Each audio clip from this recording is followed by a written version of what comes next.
Hey yo, what up guys? This is QB here from the Chopper Express, and today I wanted to go over the first deck that I enjoy playing the most as a starter of our OP12 post ban, and that is Marshall D Teach. Why do I like playing Marshall D Teach? I feel like Marshall D Teach, in my opinion, requires you to know the most about the meta. I think you have to know most of your matchups inside and out. There are some matchups you can just use leader ability, turn them off and win, but a lot of matchups are kind of hard to learn and kind of understanding the tempo and how the game goes. And with and with Rayleigh and Zoro coming to the meta, I do think this deck has legs. I do think those matchups are a lot closer than we may expect. And I think one of the things about Teach that it has the ability to do is that the Blackbeard archetype is so vast when it comes to the card pool and what those cards can do towards game states, that it does have the advantage of being able to deck build for certain decks. And so I think as we go over the list, I'll kind of walk you through some of my tech cards and some of the new cards that are added that are for this deck in OP12. It's going to be the deck that I'm probably testing the most for Nats, and so I'm going to continue just to try and bring out some gameplay so y'all can see from both sides how do you beat the Teach deck, but also if you're the Teach player, how you can put yourself in advantageous positions in order to give yourself the best chance to win. So we're just gonna go over the deck list for a little bit. So Marshall D Teach, we all know what he does. No on play, my on plays don't activate. Trash one card. Your opponent's on plays don't activate until the end of their next turn. Remember, when you play against decks such as Calgara, remember to turn off before you start swinging and stuff like that. They can play the yard, and make sure you keep track of like stages, things like that. But now it's for the list. 4 strongers for Lafitte. So previously I was playing 3 Lafitte for my era when I was in Vegas. Now I swapped it back to 4 Lafitte. I think Lafitte being able to function as a blocker is really important in this format. So in certain scenarios where it can, even if it can just take a 5k swing from something on the board, or take a swing that they don't want to add on into for something, that's like enough good value for me. So I wanted to go ahead and do the swap. And also I think finding the field spell is still like one of the best ways, most consistent ways that you can win the game. So I think it's just super important. 4 Caribou, 4 Q, 3 Burgess. This is down from the 4 that I was playing last format. Burgess is not the card it used to be, I guess. I do think at 3 you see it enough in the matchups where it's Burgess beat down to warrant. Like 2's too low for me, in my opinion, because there are some matchups it's Burgess beat down, like you're just trying to summon as many Burgess as possible and just continue to press, and those matchups are like Koala to me, Lucci. Now I think you gotta be a little careful now with some of your Burgesses out early because they're starting to play events for it, but it's another matchup like that. But also it's your finisher, so there comes a point in time where like you need to like end the game, and Burgess is like the best card to put out there, so I like having it at 3 in my deck. Also GY Law, and then the new additions for me, I didn't play this last format, but I know in EU they were playing it at 1, and that is Shiru. I think this card might need to be bumped to 3. 2's where I'm at right now as I continue to test and modify and learn how matchups really are. So far Rayleigh hasn't been too difficult when I've had multiple of these in my decks, so but I've only been playing, so I haven't played without them to see how, like, kind of limit test on that end, like do you actually need this card to beat the Rayleigh deck. In my opinion, I look at the Rayleigh deck and I look at it the same way I looked at Zoro during OP10, where from a numbers perspective it was kind of supposed to be a negative matchup, and then the change that Blackbeard made is they started going to 3 to almost 4 of these, and then the matchup goes from like their favored to almost feels like you're favored, and it almost feels free. And so I kind of approached it the same way, where I really do want to get to possibly getting 3 Shiru in my deck just for that matchup, but gonna stick at 2 right now just for space reasons and see how that continues to go in my testing.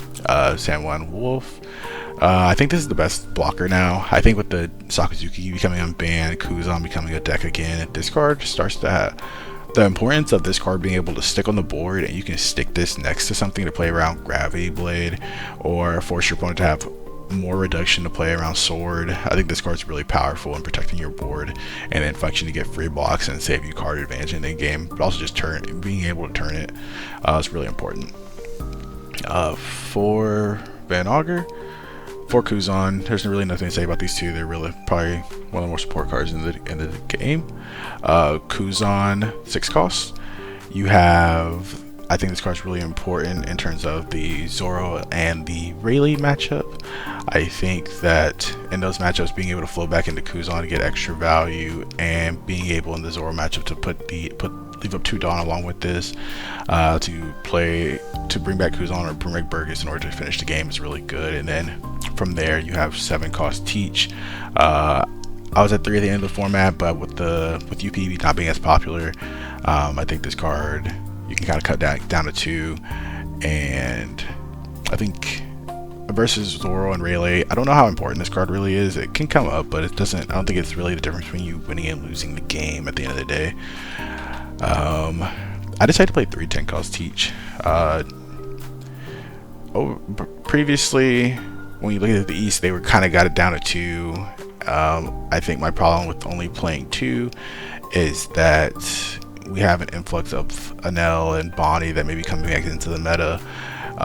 And I think when I look at Nationals, I would like to be prepared for anything that comes along, and matchups like Anel and Bonnie, in my opinion, when you sit across from them, you should be, as a Teach player, you should be like, yeah, I have to win. These are games that I have to win because they're favorables in my opinion.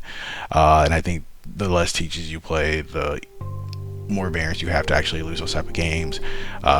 There is some Shanks testing that's going on currently, so I think this card also dictates in that matchup as well. So I think playing this card back up to 3 is probably the perfect number for me. And I just to be sure. For Tempest Kick, I tried to play without it for a little bit, like day 0, and I just wasn't happy playing without it. I think having efficient reduction for your destruction engine, but I think also the trigger is super important in this format. Whenever I think about the Rayleigh matchup and the Zoro matchup, the annoying cards in the Zoro matchup, one are the events, but you can't really do anything about them outside of play around them. But it's really like Koshiro, because it stops you from doing the board destruction. So if Koshiro sticks, then your opponent feels like they can like, oh, okay, I can just throw my bodies out there because you can't even deal with the Koshiro. So now you can't even deal with my other bodies. And being able sometimes just randomly hitting this in your life can be the difference in a game. And so I think that's actually just super important on that aspect. And then in the Rayleigh matchup is basically finger pistol. So I put this card, I took it out, see, hey, like, how can this work? And then I was like, nah, this card's just a 4-of, it is what it is.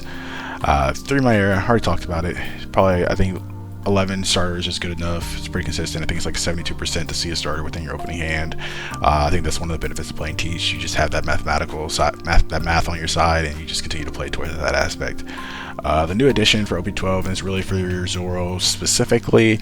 Black Spiral, Black Vortex. Basically what it does, pay 2 Dawn, nullify effects of up to one of your opponent's leader characters and give them minus 4,000 for the turn.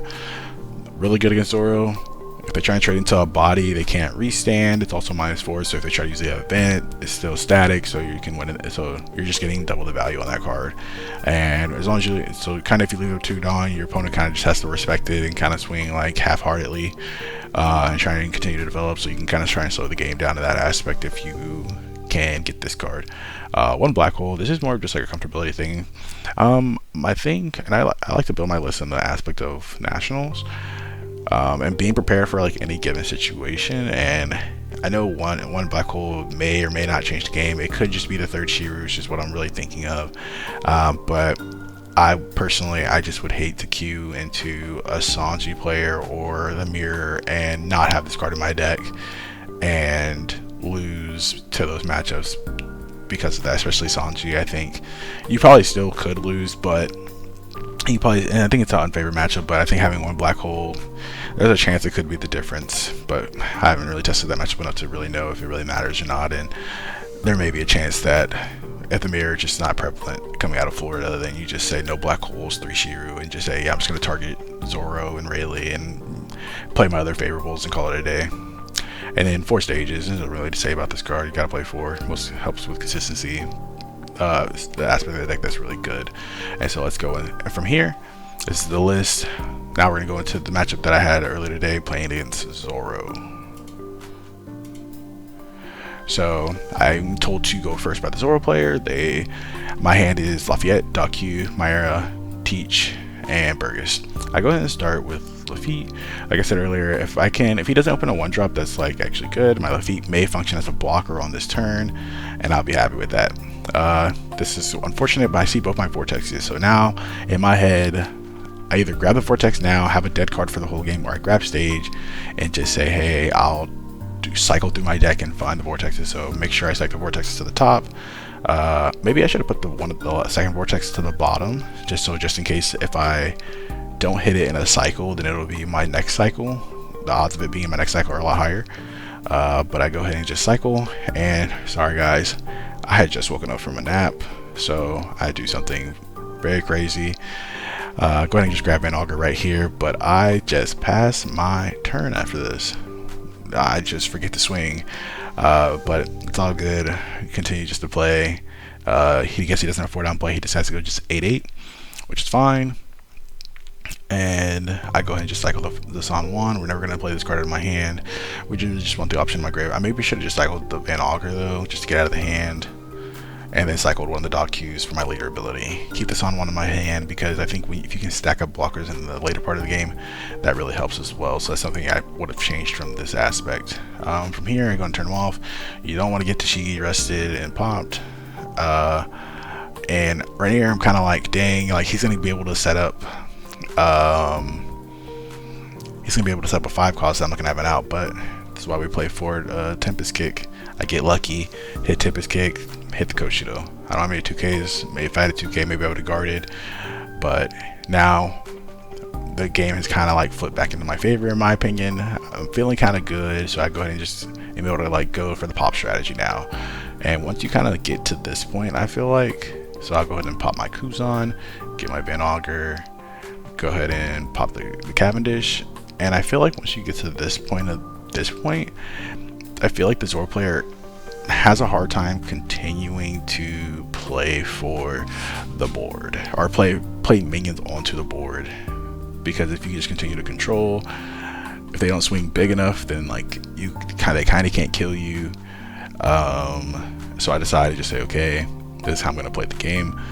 And the reason I think the stage is like super important, I like to the point where you probably just have to mull for it, is that the stage allows you to filter out all your non-counter and all your dead cards for counter power, and you need to loop to find vortex at the right times in the game. There are times where you open vortex and it's like basically just sitting there for the right time, but until you get to like probably 8 to 10 dawn, you really don't have time to activate vortex, so nor do you really want to. You want vortex for when your opponent maybe overcommits in a situation. So from here, my opponent's thinking, they're probably just thinking in my head, like they're like, okay, do I swing 10 onto Van Augur or onto Teach? In my opinion, I think he's swinging on a Teach actually, but he swings to Augur. I think Augur just gives me a free draw. There's no point. Teach is actually what's going to be applying pressure back to you. He decides to just try and pressure me and put me down, and I'm like, okay, so this is probably how it goes really in this matchup. From here, I kind of see, I'm like, okay, I have double blocker. Double blocker beats one restand event, so if he has multiple. And one of the things that I kind of learned after testing with some of my friends is that I'm too not aggressive enough, and so I decided to go ahead and push 7 here. And I'm like, hey, I can't just sit here and try and chip the whole game and try and reestablish my board. Like this Teach is my swinger, and so I go ahead and go swing 7, swing 8, try and see if maybe I can get a little bit counter power from him. So then maybe if I do smaller swings later, then that like helps out a lot. But he decides to just take both, which is also okay. I go ahead and just do a double blocker, pass. And so now I've kind of done the math in my hand. I know that I don't lose to like DMG restand, which is kind of like what I'm really trying to think about. Is like, okay, if he goes Dead Man's Game restand, do I die?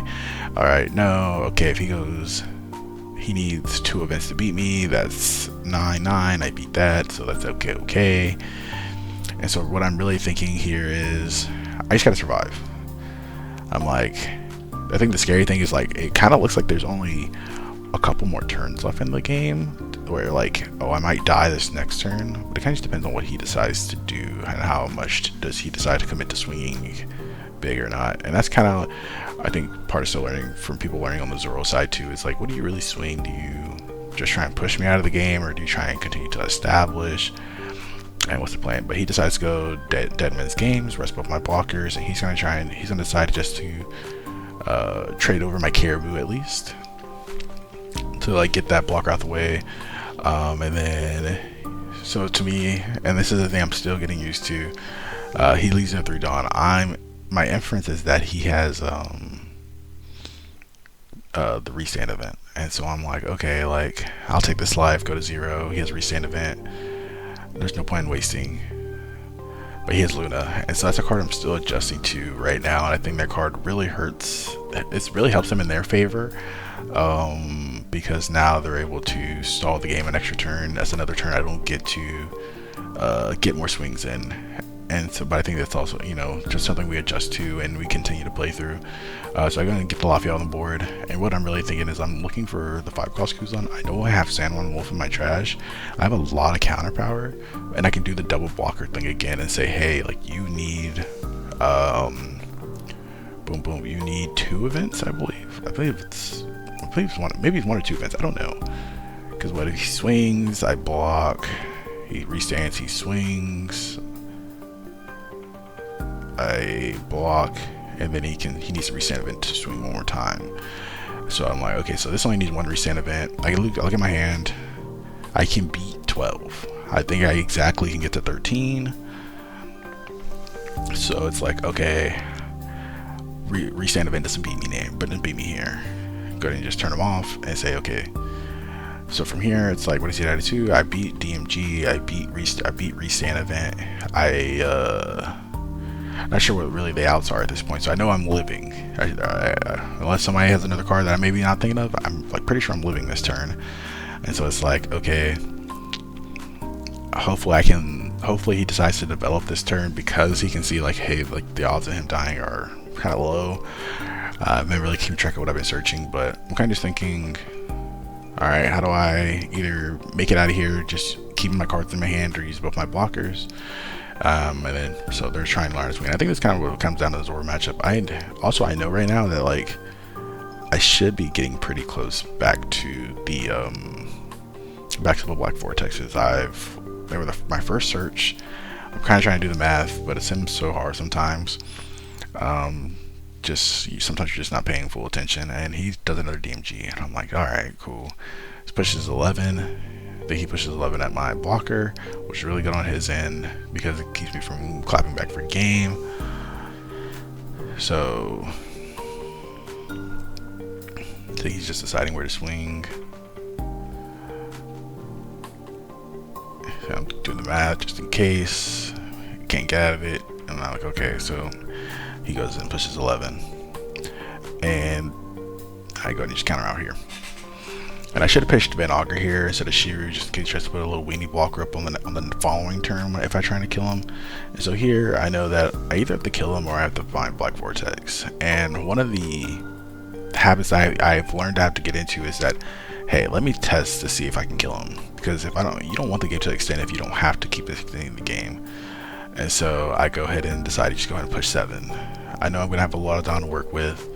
If he takes the 7, then I push the 9. If he goes down to 2 cards, then I push a 7 and just try and kill him with Caribou or Lafitte from there. But so he counters, so it says, okay, you're not dying this turn more than likely. I'm still gonna sit here and try and do math, see if I can I throw 7? Basically, can I throw 7? And if he takes, can I throw 9? And then if he takes, how much is that coming off of Caribou? So I go ahead and just use my field spell, trying to see if I can gauge how close I really am to Black Vortex. Luckily, I have double Lafitte here, so I can look like 10 cards if need be. But I also can still trying to do the math. So, like I said, just doing my splits, seeing if I can kill him in some way. And I think what I ended up deciding to do, I said, hey, I can't kill him, like, convincingly. I like, I know it plays bricks, but there's just no way. There's possible that I may not kill him and I just lose. So I'm gonna go ahead, decide to look at my top 5, and I'm like, oh, Howl's at the bottom of my deck. Cool. So I got Black Vortex. Now I know for like almost like pretty heavily that I beat that unless this card right here is a wrestling event that I should beat. I should beat a restand. And so, but I guess in this situation I do lose to a third DMG would be actually my loss, the way I lose. But he's played 2, which is, you know, live and die by it is what it is. But I'm able to punish him down to 1, which is really important because now he has to either go for game, and there's not really a way for him to set up blockers, so he goes in and starts with this. So at this point I know I'm safe. I'm like, okay, the math just check out. I basically can get to 11, which should be game. And so he goes ahead and plays Mihawk, and that's just the game. And I think this really kind of showcases how the matchup kind of goes from both sides, really. I think from their side, it's really about putting pressure on the Teach player. Like I said, I think he could have traded over the 7-cost Teach, because me not having to add Dawn for it to swing at your face is kind of what changed the game in a sense. And then I also got an extra card. You could argue that if I grab Kuzan back, then continue to build my board out wide, then he was going to have trouble with that in the long run. So I'm not sure on that end, but that's just my perspective. And I think this kind of shows, like, from the Teach perspective, like, hey, how you just try and survive throughout the mid game, try and make sure you have a lot of cards in your hands, stay healthy. I've had other people play differently where they ship 5s and 6s at you. I'm still trying to adjust to that play style. I think you want to give them the cards in those points, and most of those points, and just try and, if they're going to play like that, just kind of like tempo the board. Just understand that, like, the events are really what carry them in this matchup, so you have to try your best to minimize the impact that those events really can have at those points in the game. And so that's Teach versus Zoro today. I'm going to try and continue content with Teach. Going to just show y'all some of the games whenever I can get good games versus some of the meta decks, like GP, Yellow Kid, Rayleigh, Zoro, and just try and give you further analysis as I feel like when I'm playing up to par, and when I feel like my opponent's also playing well. And, you know, day 1, we're all learning, and that's all we can really do. But hey, thank you for watching the video. Sorry it's not consistent as I wanted it to be, but just trying to get used to habitually recording my games. But hey, like, comment, subscribe, and thank you all for watching the video. Hey, peace.